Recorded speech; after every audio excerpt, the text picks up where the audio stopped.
Alright folks, what's up? Rich Van Tassel with you. I know it's late on a Monday. This season starts tomorrow. Unfortunately, I've been busy, but we'll get right to the NBA previews starting in the Eastern Conference. For those of you who are unfamiliar with how I do the previews for this, I'm not going to give an exact win total, wins and losses. It's not like the NFL season where I can balance out the 256 and 256 in the NFL. So I'll just give you the place of the team and around the range I feel that they'll finish, and we'll start in the top. I'm expecting the Boston Celtics to finish with the best record in the Eastern Conference. Remember, they finished with the best record in the Eastern Conference last year as well. People seem to forget that because they really got handled by the Cleveland Cavaliers in the Eastern Conference Finals. But you add a guy like Al Horford, or excuse me, you add a Gordon Hayward to go along with an Al Horford, you add a Kyrie Irving, an upgrade over Isaiah Thomas. I wasn't too thrilled about the trade when it happened. It appears Isaiah Thomas is more hurt, though, than we expected. And certainly why I think Isaiah Thomas is not going to be much of a drop-off in Cleveland, and come playoff time, things will be much more balanced out. He will miss time, and in the meantime, Cleveland also doesn't really push themselves in the regular season. So there's really no reason for the Celtics not to come away with the top spot in the Eastern Conference. I'm liking them right around 57 wins, 57 to 60 wins. Maybe they can get to 60. That'd be nice, of course, if they're able to accomplish that. But I worry a bit about, how they're going to figure out where they're going to play Tatum and Brown at the same time, how Kyrie Irving, Horford, and Gordon Hayward are going to gel moving forward. There's those things that may get them off to a bit of a sluggish start, which could cause them to not get that 60-win plateau. But certainly it's by no means obtainable, and I would expect an Eastern Conference Finals appearance. And we'll talk about that in another video. We do the playoff predictions and all that stuff. Of course, the second place team, the Cleveland Cavaliers, they may drop to third. We don't know. They did add Dwayne Wade to go along with Isaiah Thomas and Jay Crowder, who came over from the Boston Celtics. Of course, the main part of that trade was the pick that they got from the Brooklyn Nets. I don't know what Derrick Rose has left. I would expect that he is going to just be holding the fort until Thomas comes back. Will Isaiah Thomas start when he comes back? Will they bring him off the bench? All those things remain to be seen. Of course, you still have LeBron James. He's going to put up his usual great numbers. He will turn 33. Some worry about the mileage on his body. Jeff Green, also a nice addition on the bench. Jeff Green is 31, though. They're an aging team. Dwayne Wade, of course, 35. Some talk about whether Tristan Thompson will start at center. I like Ante Zizic as well coming over from the Celtics. They'll give them depth. They're already a strong rebounding team, so certainly depth on the boards. Cleveland, it's interesting. They could drop down to third. I wouldn't expect it. I'm liking them around 52, 54 wins in that range because it's just a case where you have Isaiah Thomas hurt. You have an aging team. They're going to take their time. Adding Jose Calderon again. I really like this team, and we'll get into more of this in the playoffs, what they can do in the playoffs with the guys they added, like a Jay Crowder, what he can do defensively. Isaiah Thomas can certainly score the ball very well. Not that Kyrie Irving couldn't, but Isaiah Thomas is a much more score-first guy, and Kyrie Irving is a score-first guy, but Isaiah Thomas on an even higher level than that, and I think that's going to be a nice added bonus. I'd like to see what Kevin Love has moving forward. He just hasn't really meshed since he came over with Cleveland. Now, is getting Kyrie Irving, it's late, is getting Kyrie Irving out of there going to allow him some more things while they allow Isaiah Thomas to rest up and heal and all that, and get Kevin Love more involved? We'll have to see. Good deep bench with this team, guys like Kyle Korver, Channing Frye. So they're a deep team, but they just don't push themselves in the playoffs. So we'll keep an eye on that, but Cleveland right around the 52 to 54 win mark. I'm still going to go with the Toronto Raptors third, right around 50 to 52 wins. Interesting, they really had a bad season last year. There was a lot of talk about some dissension in the locker room. They did keep DeMar DeRozan. DeRozan, I think, is a guy who's very underrated. Put up well over 25 points last year. He doesn't shoot the three that particularly well, which is one of the things you don't like with guys involved in today's NBA. Of course, you're going for the three-point shot and all that, big with the analytics and all that stuff, but that's really the only knock I could have with DeMar DeRozan's game. And I'm not even that big of a three guy. He doesn't even really shoot to a game. Throughout his career, he's at best he's going to be at 30%. He hasn't shot 30% for his career, but that's a case where at least he doesn't shoot many. He's not a guy who can't do it and shoots a lot of them. He's efficient in the two, and that's certainly very good. Kyle Lowry moving forward up to 31. Kyle Lowry is a guy who's very hit or miss at times. He puts up the good numbers, but I just don't think he always brings it in the big games, because for the Toronto Raptors, it's not a case of what happens in the regular season. They've already accomplished a lot, but now they have to find a way to at least be in the conference finals. They were there 2 years ago, didn't get there last year. Try to find a way to at least be much more competitive against the Cleveland Cavaliers, though they did give them a run, at least for a little bit, in that 2016 Eastern Conference Finals. Serge Ibaka, full season with him, still only 28, a guy I like. Of course, you have Valanciunas, not healthy all the time, and something to keep an eye on as well. Not very deep on the bench. Nolan Powell coming along now as he moves forward in his career. So that's an interesting thing. I may not be, or I may be a little high on Toronto than I should be. They may continue to slide. They may have reached their peak with that Eastern Conference Finals, but I think still with what you have left this Eastern Conference, especially after the other teams like Indiana losing Paul George, Chicago completely coming unraveled, that they should pick up some wins and still be competitive to at least finish third in the conference. But we'll have to see what happens with them moving forward into the playoffs.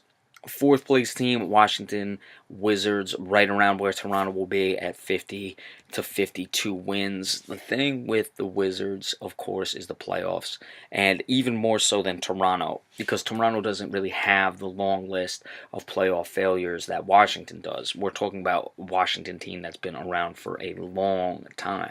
Toronto has had their issues, of course, getting out of the first round a few years ago in the Dwayne Casey era, and they just not been around that long. They were an expansion team in 95. Washington is a team, you have the John Walls, you have the Bradley Beals. You don't have the other guys that I feel are good enough to carry this team and put them over the top, because there's just so much put on those guys. Otto Porter Jr. was my most improved player last year. I like him. If he can continue to develop and be over 15 points, he was just shy of 13 and a half last year. That certainly has to be something.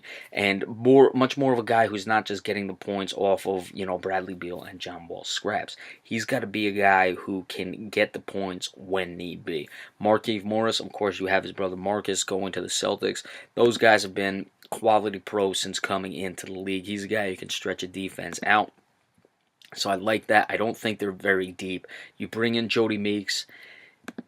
Is it enough, though? Is it enough, excuse me, for the Washington Wizards this season? Even look at Meeks. Guy hasn't averaged 10 points for his career. He may have had a few seasons where he's done it, but he hasn't averaged 10 points in his career altogether. So he's a guy who can score, but I don't like, at times, Meeks can score. Again, we're talking about, it's two different seasons with the NBA, so we have a case of, the regular season, and then we have a case of the playoff season. Washington is well within range to even maybe give Cleveland a run at the top spot, at the second spot in the Eastern Conference, but it really comes down to playoffs, and at the end of the day, I don't like the depth on this team moving forward with what you have after that. Maybe going a little high with this team, could probably put the Heat over them, but I'm going to do it, and it's one of the big things that we'll discuss, of course, when we move throughout the season. I think the Philadelphia 76ers get to about 46 wins. I could look really bad with this one. They may not be ready for prime time. I'm not too concerned at all about Markelle Fultz's jump shot. There was a reason this guy was picked number one. There was a reason there were the talks about him being number one all the way around. I expect him to really ignite this team. Of course, a ton of it has to do with Joel Embiid staying healthy, but Philadelphia is no longer tanking. Okay, there's nothing to tank for. They have their young talent, and they're going to make a run for it. You bring in a guy like Amir Johnson. Look, Amir Johnson, as a Celtics fan, I never thought he was worth the money.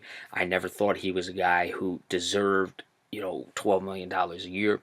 But he certainly does things, and he'll be a nice veteran presence. J.J. Redick, off the bench. This team is clearly trying to win. Dario Saric is another guy who has played very well since coming over, was certainly in Rookie of the Year contention last year. Another guy, Ben Simmons, is who we have to look at as well. Can he develop and can he be that top overall pick that he was? A lot will depend on if they make it as high as I have them in wins, if Ben Simmons is ready to really contribute and be a major factor right away. I don't know, but I'm going to keep an eye on it, and I'm liking what that team is doing. Here's another team who I have 6. Didn't mention them before, right around the same spot, the 46 to 48 range, right where Philadelphia is. This team could be a little higher than that. I don't see it, though, and that's the Milwaukee Bucks. Of course, Antetokounmpo, who's still only 22. He's really coming into his own. He's starting to shoot better from behind the arc. Last year, he shot 40% in the playoffs while only shooting 27% through the regular season.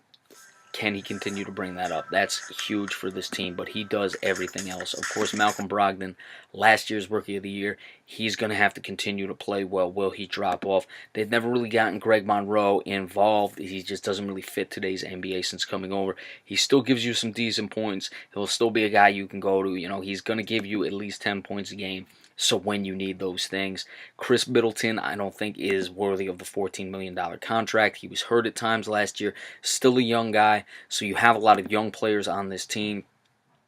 Guys like the Delabadovas of the world. You have the veterans. He's still even a young veteran, though, so to speak. Tony Snell, deep bench. Jabari Parker, can he stay healthy? I don't expect that. If Jabari Parker could stay healthy, which he hasn't shown he's able to do, I would actually really like this team a lot more. But he won't, there's no way I can say that he will stay healthy. He may. He may do it. I can't say he won't stay healthy, but you just can't simply put it out there anymore and expect that from him moving forward. So the Milwaukee Bucks right there at about 46 to 48 range. The 7th place team, the Miami Heat, who finished very well last year, about 43, 44 wins. Look, this is a team that's just well coached. Goran Dragic, yes, is a good player.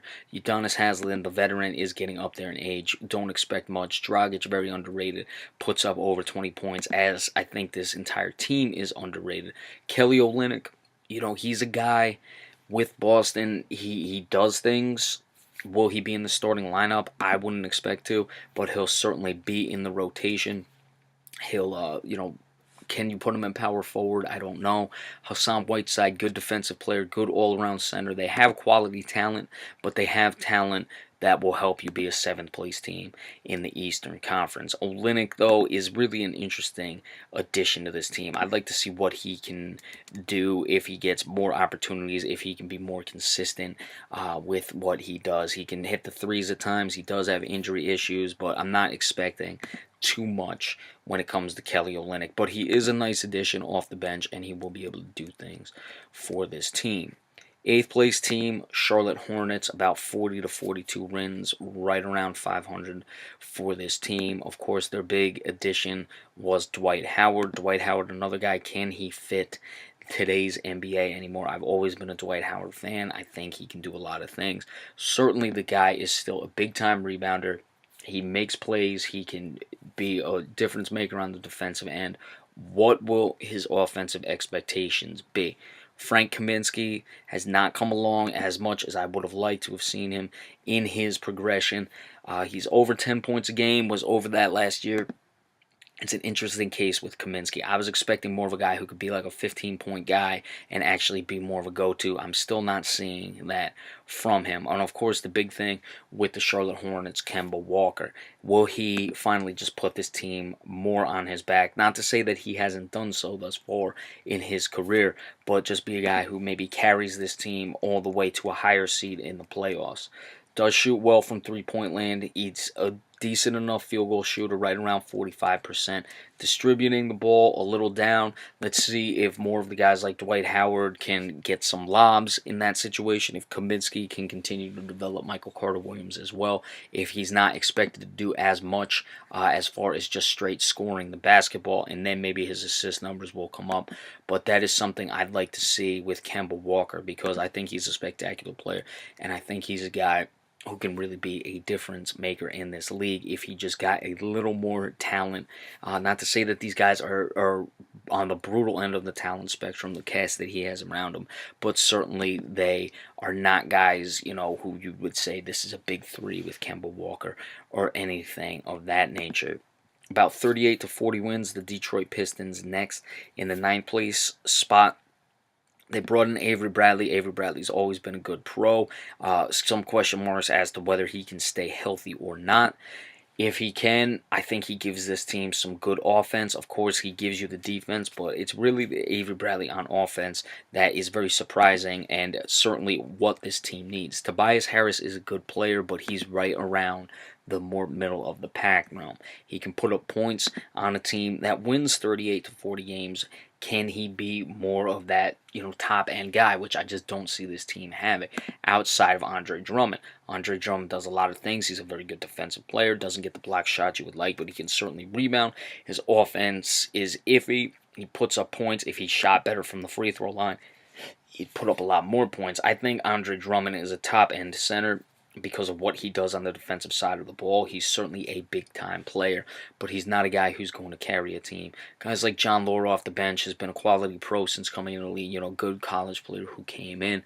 But, they lost Marcus Morris, of course. I think Morris is a solid player. I actually think that was a nice swing that the Celtics did in that trade. Reggie Jackson is a guy who, I always kind of thought Reggie Jackson a few years ago could maybe be like a Kyle Lowry, a guy who never really got a shot early on. I don't think he'll ever live up to those expectations. He's quality. It's a quality team. Stan Van Gundy is a good coach, but not enough to really put this team anywhere near playoff contention because I still think there'll be a few games out. Now we're really getting into more of the lesser teams of the Eastern Conference because there's going to be a lot of them. The Orlando Magic have just not shown the consistency. I'll have them here right around 34, 35 wins in this one. Frank Vogel, decent coach, but this team, you would expect a lot more from them. They signed Serge Ibaka last year and then got rid of him because this team just wasn't getting forward. You still have an Aaron Aflalo, a good professional player who will keep you in games, make you competitive, but his numbers have just not been good enough since coming over. He was like the big guy in the Dwight Howard deal. It just shows they never really recovered from that. Nikola Vucevic is a guy who will give teams fit in the regular season. He's a matchup problem, but still only right around 15 points. Orlando just Bismack Biyombo, coming over. There's talented guys here, but they're way too raw, and a guy like Bismack Biyombo, he does some things, he'll make some impressive plays, but he also makes some bad plays. So when you look at this team, Elfrid Payton, another guy, does good things, does bad things. And that's what makes this team a 35-win team. Could they push the playoffs if these guys, clean up the mistakes and really more refine their game, more polish their game? Yes, of course, anything is possible. You did draft Jonathan Isaac, a guy a lot of people like. Coming out of the draft, still another very raw guy, however. So it's, a 6'11" small forward, though. That's just a raw, athletic guy. It's not what this team needs. They need more professional players, and that's why I don't see them really getting out of their own way yet again and still being what you would have to consider a pretty disappointing team. So that's the 10th place team, the Orlando Magic, and that's when the play really starts to drop off. I mean, you could really put any of these teams anywhere. I would actually have to put the New York Knicks next at 11. I don't think it's going to be god-awful for the Knicks. I'm liking around 32 wins, probably 32 and 50. Of course, Frank Nicolina, or however you would pronounce his name, the rookie pick, is not going to be playing. It's now Kristaps Porzingis' team. Look, I actually think the Knicks did pretty well in the trade getting Carmelo Anthony out of there. You got a guy like Enes Kanter who is a good pro, can do things. He's certainly a guy who you can have on the team if you can keep him there. He gives you points. He gives you decent rebounding. If you can, he's still only 25. That's what the Knicks have got to look for. You had Willie Herman Gomez who played well. You've got to try to develop these guys. You don't have Carmelo Anthony there anymore. Ron Baker was another young guy, kind of a scrappy guy. I think Doug McDermott can be a good player. I actually think a guy like a Doug McDermott and an Enes Kanter, if they can bring their game up just a little bit, once Ntilikina comes in, you have Willie Hernan-Gomez, you have a Kristaps Porzingis, you can actually see this team really make strides, not only this season, but into next season, and you have the young core. But in the end, it's just not going to all come together yet for the Knicks. But for the Knicks fans, don't be too down. Just, take what you get this year. Things are starting to look up. You got out of that Carmelo Anthony deal. I don't think it was always fair how it went down with Carmelo Anthony, but you got out of it. Now you have things to develop, and you can really start to progress and move forward. The Brooklyn Nets, I like them right around 28 to 50. I think this team finished up pretty well last year. Granted, you do have to take into account that they did lose Brook Lopez, who was their main guy. Brook Lopez could still make plays. He was still a good professional player. So what are they going to get moving forward? You replace him with Timothy Mozgov, a little lesser in that end. Again, they're trying to develop. They're trying to move forward. I think they finished the year off well enough last year. You're going to see what you're going to get from D'Angelo Russell. He's still a very young guy, but at 6'5" point guard, I like that. I like the vision these guys can bring. Excuse me, his assist numbers are still a little too low for a point guard. He was under 5. He does put the ball in the basket. He should be exciting. I really have liked Isaiah Whitehead living here in New Jersey. He played at Seton Hall. He was a guy who basically carried that team to a Big East championship, was a second-round pick. Going back to D'Angelo Russell, does shoot 35% from behind the arc, so that's above the 33% threshold, but he's around 40% shooting. Can he get those numbers up? He's obviously going to get more shots. Isaiah Whitehead is a guy who maybe came out into the draft a year too early. Had he waited, he probably would have been a first-round pick. Put up 7 points. He was either on the all-rookie team or he received votes for that. He was close. I like them bringing in a DeMaury Carroll, of course, Karis LeVert. These guys developing. Keep an eye on the Brooklyn Nets. It's not going to be a terrible team. Again, I know neither one of the New York teams are going to the playoffs or should have any expectations to go to the playoffs, but it's, for the Brooklyn Nets, you had the situation with the Celtics draft picks going. They're really kind of out of that. Of course, they're going to give up this year's draft pick, but you still develop these guys. They were able to get the first round, some of the other first-round picks back from the Celtics. Of course, those are later-round picks, and the New York Knicks getting out of the Carmelo Anthony. So don't be too upset in the New York area with the teams. Moving down now. And it's really tough to even pick, and that was, of course, the Knicks, or the Brooklyn Nets, that is, as the 12th place team. Now we're really getting bad, and I don't even know where these teams will finish or not finish. I'm going with the Atlanta Hawks right around 24 wins. Atlanta, they won the 60 wins, and then they've just lost players. Look, Dennis Schroeder can play. He is developing nicely. He's really come along. He's been a bit of a pest. He does have decent size at 6'1".